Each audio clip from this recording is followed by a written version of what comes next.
in the whole business development side, there's a lot of different places to start. This is a big area. But it's something that's key and very close to pretty much every early stage business, every high growth business that we sit with, that we advise, consult with, that we see at events. Is like, how do we grow the business, how do we grow it profitably, and how do we grow it rapidly, and what kind of safely at the same time. So where should businesses start when they're looking at this whole business growth and business development piece?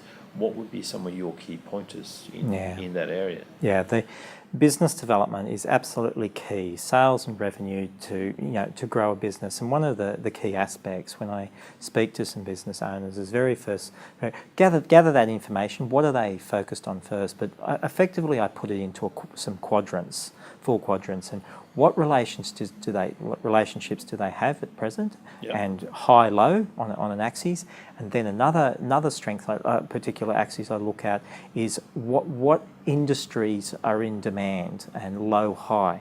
So when you start plotting the relationships they have at the moment, and very quickly they fall into a number of quadrants, and then you can very quickly put a circle around, well, these are the ones we should be spending our effort on. Then that's the sort of the first round I focus on with to filter out where our high players, and then medium, and then lows. Then the second area is then having a structured process of how you spend your time. Very quickly, oodles amount of time can go into very inefficient processes. So what team do we have?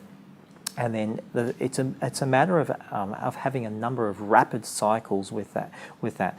The classic is if you've got a business development team, they could be meeting weekly.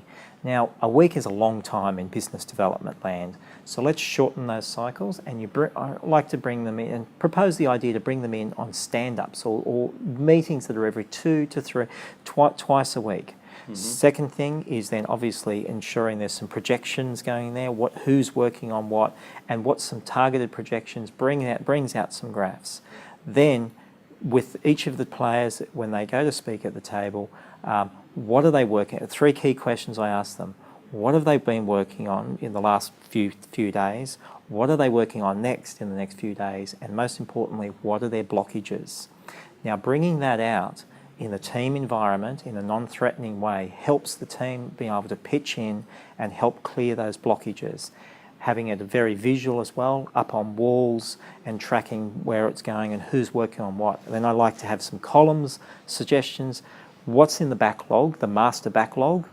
That could be a couple of months not yet done. What's working in a sprint period, effectively like a 2-week cycle? And then what's working on next, and then we sort of go from there. And then what happens is the team begins to get momentum from there and really focus, and they begin to discard items that are low in fashion, and begin to focus getting wins and runs from there.